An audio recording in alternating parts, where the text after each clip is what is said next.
semuanya, pada kesempatan kali ini kita akan membahas topik yang sangat penting dalam dunia pendidikan, yaitu konsep dasar pengembangan kurikulum. Kita sering mendengar istilah kurikulum di sekolah, tetapi pernahkah kita berpikir, apa sebenarnya kurikulum itu? Mengapa kurikulum bisa berubah dari waktu ke waktu? Dan mengapa setiap perubahan kurikulum sering membawa dampak besar terhadap proses pembelajaran di sekolah? Kurikulum bisa diibaratkan sebagai jantung pendidikan. Tanpa kurikulum, proses belajar akan kehilangan arah.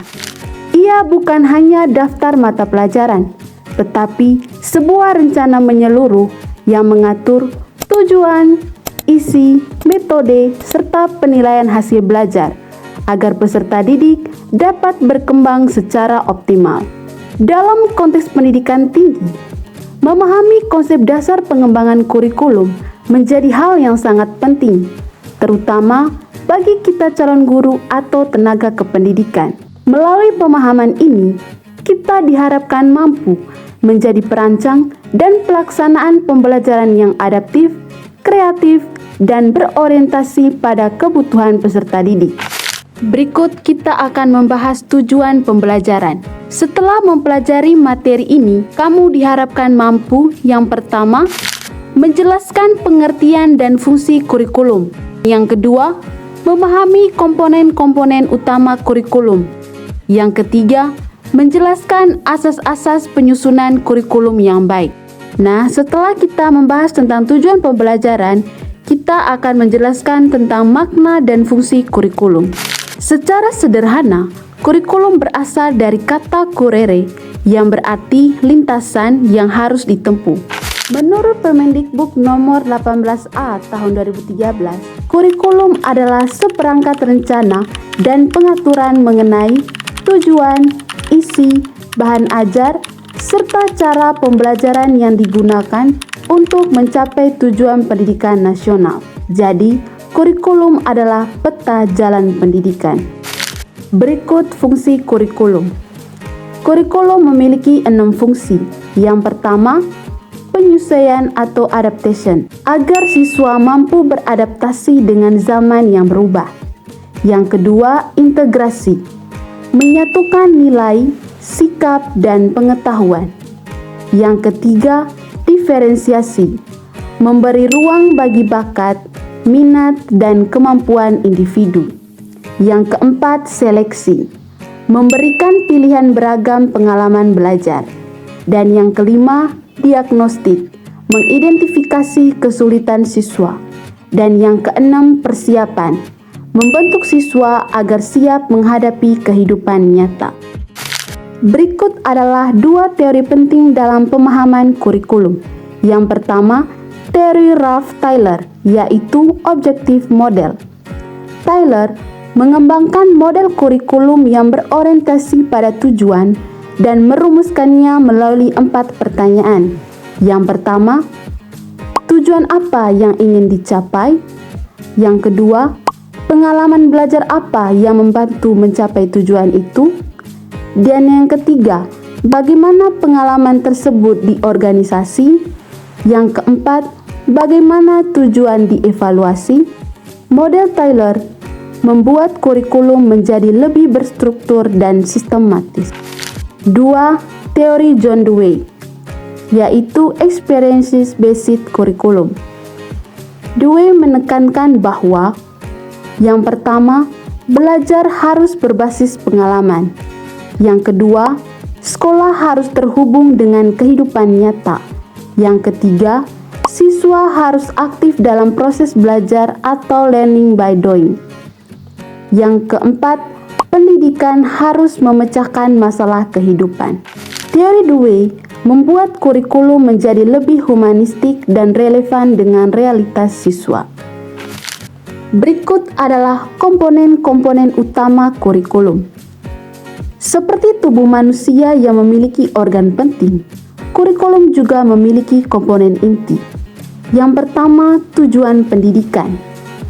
Menentukan arah pendidikan. Contoh tujuan spesifik yaitu Yang pertama, siswa mampu menganalisis proses fotosintesis. Dan yang kedua, siswa mampu memahami nilai demokrasi Pancasila. Yang kedua yaitu isi atau materi pembelajaran. Materi harus relevan dengan kebutuhan peserta didik, mutakhir sesuai perkembangan iptek, dan kontekstual dengan kehidupan sehari-hari. Contohnya, literasi digital, etika bermedia, dan kewirausahaan. Yang ketiga, organisasi materi. Materi diurutkan dari yang pertama, dari mudah ke sulit, yang kedua, dari konkret ke abstrak, dan yang ketiga, dari umum ke khusus. Yang keempat yaitu metode dan strategi pembelajaran. Inilah bagian yang sangat penting dalam kurikulum modern. Strategi pembelajaran adalah cara atau pendekatan yang digunakan untuk membantu siswa memahami materi yang lebih efektif. Dalam kurikulum abad ke-21, strategi pembelajaran harus yang pertama, berpusat pada siswa. Yang kedua, mendorong kreativitas. Yang ketiga, mengembangkan kemampuan berpikir kritis. Dan yang keempat, mengundang interaksi dan kolaborasi. Berikut penjelasan rinci beberapa strategi, yaitu yang pertama, Problem Based Learning atau PBL. Siswa belajar dengan memecahkan masalah nyata. PBL membantu meningkatkan kemampuan berpikir kritis dan pemecahan masalah. Contohnya yaitu menganalisis masalah sampah di lingkungan sekolah dan mencari solusinya. Yang kedua yaitu Project Basic Learning atau PJBL. Siswa membuat proyek dalam kurun waktu tertentu.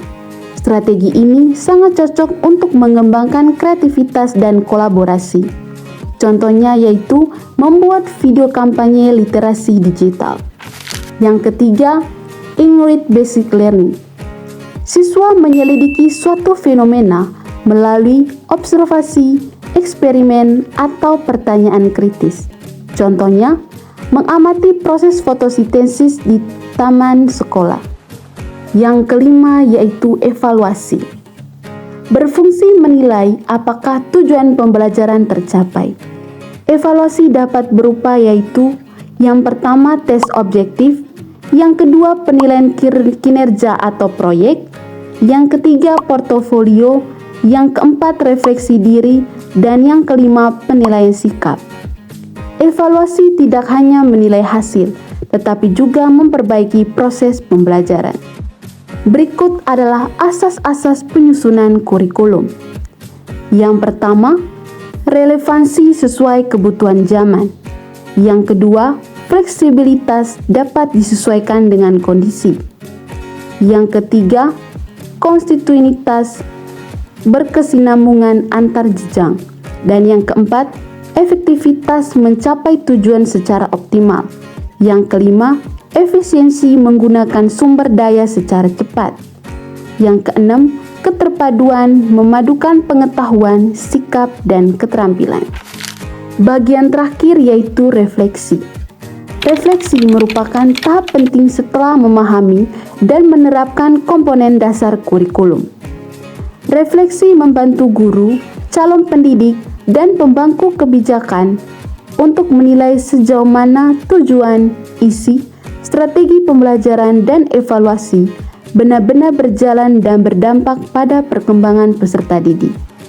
Dari pembahasan ini, kita dapat memahami bahwa yang pertama, kurikulum adalah landasan seluruh aktivitas pendidikan. Yang kedua, kurikulum memiliki komponen-komponen penting yang saling terhubung. Dan yang ketiga, pengembangan kurikulum membutuhkan asas-asas yang kuat. Dan yang keempat, teori Taylor dan Dewey memperkaya pemahaman kita. Yang kelima, strategi pembelajaran modern membuat kurikulum lebih hidup. Dan yang keenam, guru adalah aktor utama pelaksana dan pengembang kurikulum. Kurikulum yang baik akan melahirkan generasi yang baik pula. Teruslah belajar dan berinovasi karena pendidikan adalah proses yang terus berubah.